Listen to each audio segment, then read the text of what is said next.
Hey everybody, it's Ed. Okay, today's video, we are going to do some recent finds that I have found, some unique finds, promo records of Elvis Presley.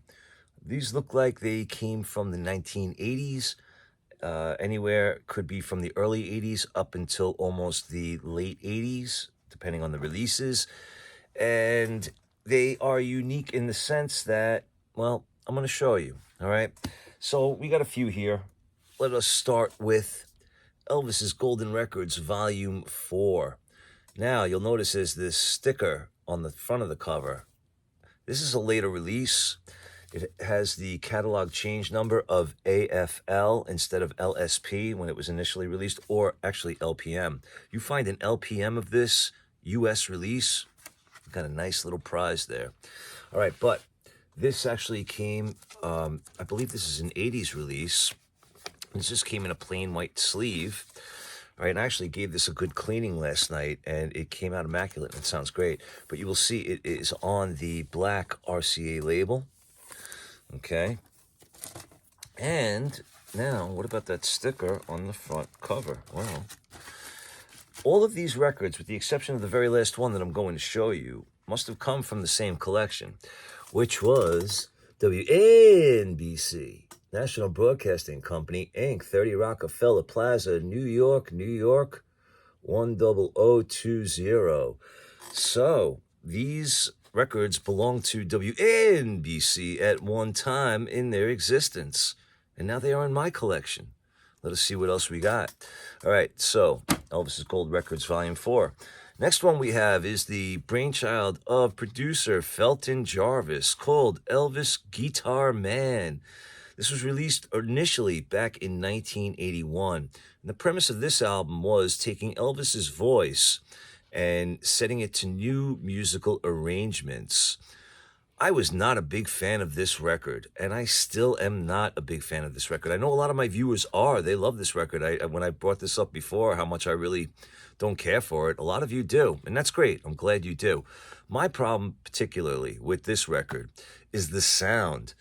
This is a very country-infused, influenced type sound on the music of this. And what I mean by that is a lot of this has what I like to call the twangy guitar, which I am not a big fan of that sound. I am not a big fan of it. Although Jerry Reed does do the guitar lick again for Guitar Man, and it's actually on an electric guitar this time. I wasn't too keen on it. It really didn't appeal to me. I prefer the originals over this particular album. This one, you had Guitar Man, After Loving You, Too Much Monkey Business. Actually, Too Much Monkey Business wasn't too bad. Just Call Me Lonesome, I couldn't stand it. That's a perfect example of that twangy guitar in Just Call Me Lonesome. Love in Arms, Side B has You Asked Me To, Clean Up Your Own Backyard, She Thinks I Still Care, Faded Love, and I'm Moving On. This one also has the gold promo stamp on the back. And again, the WNBC sticker on the front. And again, looks like it's an original release that came on the black RCA label from 1981. Let us move on.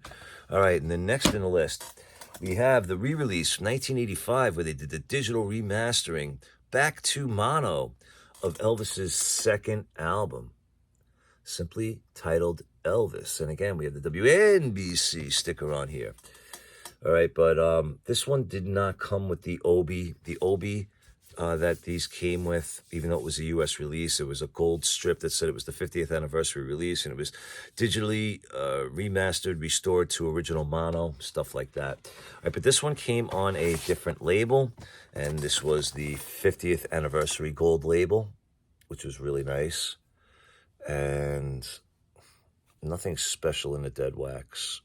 All right, but there you go. I didn't check the Felton Jarvis one. I like to do that now. Check the dead wax of records, because I've been finding a lot of cool codes or messages sometimes. But regardless. All right, next album.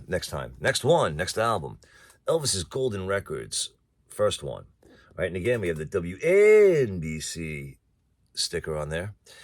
All right, and again, this was digitally remastered at the time to bring it back to its original state of mono. Okay, and again, it is on the gold 50th anniversary release. label. All right. And then next, this is a cool one. It's a double album, and we have the complete Sun Sessions. Now, also want you to understand that I got these relatively cheap, and again, we have the WNBC sticker on here. This was a gatefold, and it's great is that this was released in 1987, and this commemorated the 10th anniversary of Elvis's passing. And there were inserts included in here. Here is the original sleeve. There was a insert that told you what albums were being released at the time, and there was also a poster. So all of the inserts that this came with are in here. You can see it has the promo cut, and of course the WNBC sticker. All right, and then the last album I'm going to show you before the very last item, which is not just a album, but you'll see. All right, and then we have the #1 hits. Again, this was released in 1987, and this commemorated the 10th year anniversary of Elvis's passing. Great song selection on here. Of course, they are all #1 hits, and again, came with all the inserts, which is nice. The poster, the insert, which advertised what albums were being released at the time, and the album itself. And this one, what label did this come on? This just came on a regular black RCA label. No anniversary type label or anything to that effect. All right. Now, the very, very last thing as far as what I obtained for this video is I found this. And those of you who watch my videos, you're like, well, what the hell, Ed? You already have this, don't you? Well, yeah, I do. However, again, I was able to get this whole box for $25. It was open. All of the records are immaculate. All right, but here's the reason that made me actually pick this up. All right, when you turn it over, it has that, 25th anniversary limited edition, all that good stuff. I can't read it backwards. So what it says here is we have 65 unreleased performances at the time. This was released back in 1980. 8 full-color Elvis picture sleeves, 20-page picture booklet, authentic autograph embedded in each of the 8 records, and it is an 8-record set. But here's the kicker. Check this out at the bottom. It says limited edition, number 00045, and it is the reviewer series, not for sale. Wow, look at that. All right, but there is no WNBC sticker on here, so I don't know if this was part of the WNBC collection. I don't think it was. However, I did buy this the same day that I bought all of those WNBC albums. All right, but I do a separate video somewhere on my channel, I think, doing a review of this. So if you're interested in what's in here and what it's all about, you can go back and check that video out, because I am not going to go through everything on this right now. All right, but with that being said, those are my recent gets. And again, just a quick reminder for those of you who are interested, I am making available the reprints of the original King's Court fan club newsletters for EP fans only, for those of you who are interested. There are 16 newsletters in total, and they were printed originally from 1973 through 1975. And this is the fan club that my parents were involved in. And there's my mom, there's my dad, that's Elvis, okay? So I am making these available, and again, reading through these is actually a blast. These are time capsules, and when you read from news articles that were placed in here, fan recollections, fan speculation, rumors, things like that, and you go back and you read these with the hindsight of what we have today in 2022 and the history and knowing what we know. Is Elvis going to tour the world? There's a rumor Elvis is going to Australia. Back in 1973, you read about stuff like this. Back in 73, you read, there's rumors that Elvis and the Colonel are on the outs. Is it possible that the Colonel is being fired? Things like that. It's like, oh my God, this is great. So if you are interested in getting a set of these, I am making 20 available, all right? However, I am asking that if you are in the U.S., the cost would be $75, which includes shipping, All right. And if you are outside of the US, the cost would be $105, which would include shipping.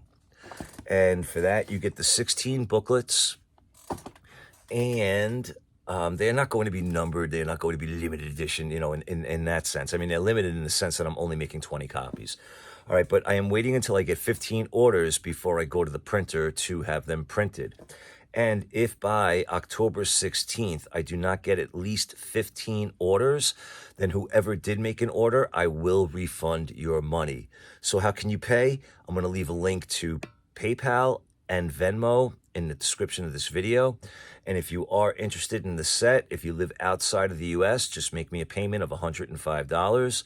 And then make sure you leave your address either in a message on PayPal or Venmo, or you can email me your address at edthekingscourt@gmail.com. And once I get 15 orders, then I will go to the printer, have the print run done, and then I will start mailing them out. If by if by October 16th of 2022, if I do not receive 15 orders, then anybody who did make an order, I am just going to refund your money. All right. And that's how this is going to work. If the orders are filled, they get printed. If they're not filled, there's no demand. There's no sense in me printing them. Doesn't make sense for me to go out and print 100 copies if only 5 of you are interested, all right? Or even 20 copies if only 5 of you are interested. As of the time of making this video, I have 3 offers. I have 3 people who made payments for the new set. So I need at least 12 more before I can go to the printer. So again, if you're interested, make a payment, contact me by email. I will be in touch, all right? All right, if you have any questions, let me know. I appreciate you all watching. As always, be good to yourselves, good to each other, and don't take any shit from anybody. Take care.